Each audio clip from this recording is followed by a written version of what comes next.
Sumba ini tentu Merapu Sumba. Kalau Sumba Timur tentu dia bilang Merapu Humba. Kalau Sumba Barat bilang Merapu Sumba. Pakai Z. Ya, Sumba Barat. Ya. Sumba. Tetapi Sumba itu, Sumba Timur, Sumba Barat itu Sumba. Jadi dataran ini atau pulau ini yang di Sumba. Humba. Humba orang Sumba Timur, Humba.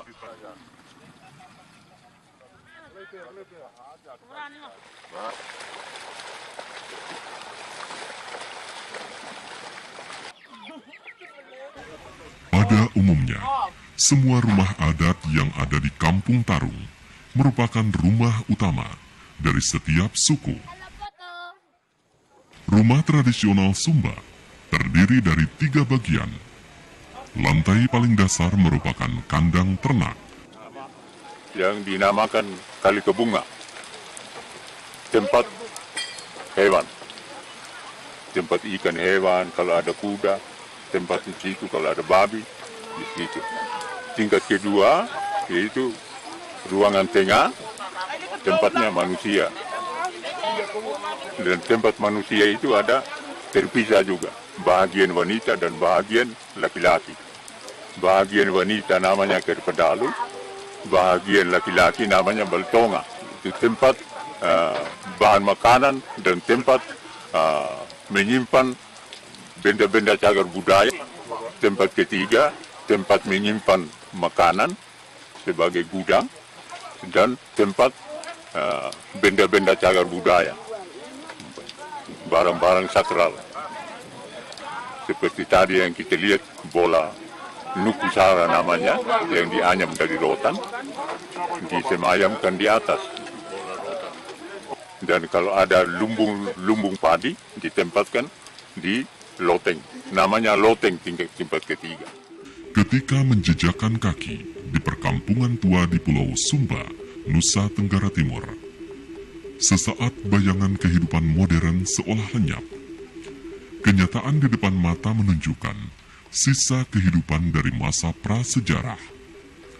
Nuansa masa lalu kian sempurna ketika rumah tradisional itu berpadu dengan kuburan batu yang mengingatkan kehidupan masa megalitikum, zaman batu besar, salah satu babak zaman prasejarah.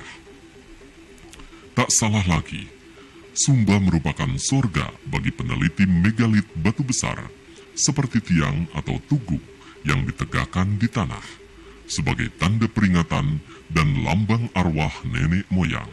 Kalau istilah Merapu memang banyak pendapat. Ya. Kalau khusus untuk kita di sini Merapu dia punya ma sendiri dengan sendiri dengan pu. Ya. Ma itu mapi. Kalau ra itu rami. Kalau pu itu puke atau tewona begitu apa bahasa Indonesia. Tangke buah.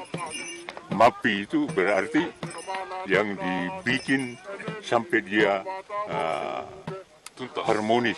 Rami itu tidak kelihatan, tidak ada yang lihat dia karena sudah diatur begitu rupa sehingga tidak bisa ditampak, dilihat dengan begitu saja. Jawabannya yang biasa hari-hari bilang ya Merapu itu adalah dewa, menyembah dewa-dewa, jiwa-jiwa para leluhur. Karena para leluhur itu yang membuat sehingga Merapu ini dia begitu diagungkan. Tanyakan berapa sih Merapu di Sumba Barat? Sejumlah manusia yang ada, sejumlah jiwa yang ada di Sumba Barat, sejumlah Merapu. Mengapa harus sama dengan jiwa? Itulah tadi leluhur, jiwa-jiwa daripada leluhur. Leluhur itulah. Narasumber bilang, mengapa tanya Merapu? Ya, saya ini Merapu, dia bilang narasumber. Saya ini Merapu. Nanti kalau saya mati, saudara sembah sama saya. Saya jadi Merapu. Kalau saya mati, sembah. Kalau engkau juga mati nanti disembah. Engkau juga Merapu. Merapu itu diwujudkan dengan benda. Umpamanya kelewang kita bilang, ini Merapu. Ada juga yang wujudkan dengan emas, Merapu. Mengapa ini benda mati dia punya roh? Mengapa dia bisa hidup? Bisa jawab pertanyaan manusia atau bisa membawa keinginan manusia kepada al-halik karena dia sudah dimandikan dengan darah hewan korban. Batu yang biasa-biasa kita injak, kita berdirikan dia, kita pemapi dia, bikin baik-baik, kemudian taruh batu ceper, kita taruh sirih pinang, kemudian ayam kecil tadi itu kita potong, dia kasih mandi di atas batu tadi. Menjadikan batu yang biasa-biasa begitu, menjadikan dia mampu untuk hidup. Menyampaikan keinginan manusia kepada al-halik. Karena sudah dimandikan dengan darah hewan korban yang suci. Hewan korban yang tidak boleh bercacat. Tapi dalam adat, darah hewan korban.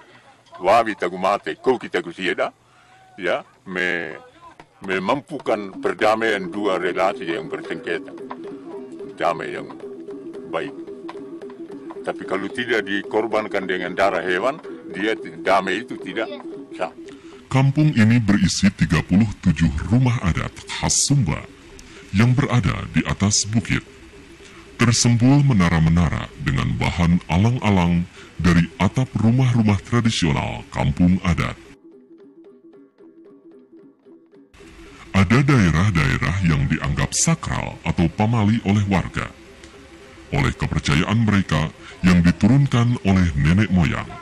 Ada beberapa elemen yang berfungsi sebagai penjaga atau tempat peribadatan. Terbentuk ruang bersama pada tengah dataran, karena tatanan massa yang berjejer di kanan dan kiri dengan orientasi saling berhadapan. Di tengah ruang bersama itu, terdapat kubur-kubur batu, peninggalan leluhur mereka. Antara tatanan kubur batu dan massa bangunan, terbentuk sirkulasi di dalam kampung yang berfungsi sebagai jalan utama di dalam kampung. Terlihat batas-batas kampung yang jelas menyusuri pinggiran dataran kampung, terbentuk dari susunan batu-batu karang sebagai batas dan pengamanan.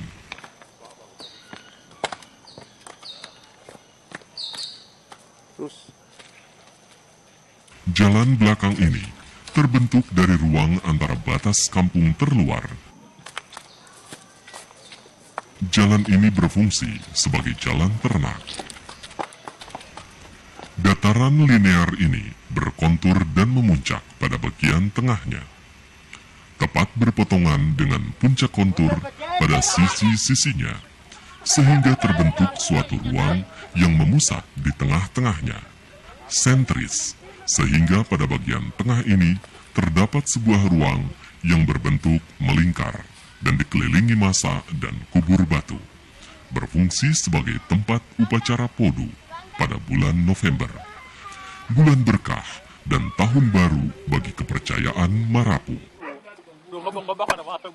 Rumah ini menjadi sebuah rumah adat yang diturunkan, diwarisi, dan dijaga salah satu anggota keluarga karena adanya arwah leluhur yang mereka yakini sebagai Marapu.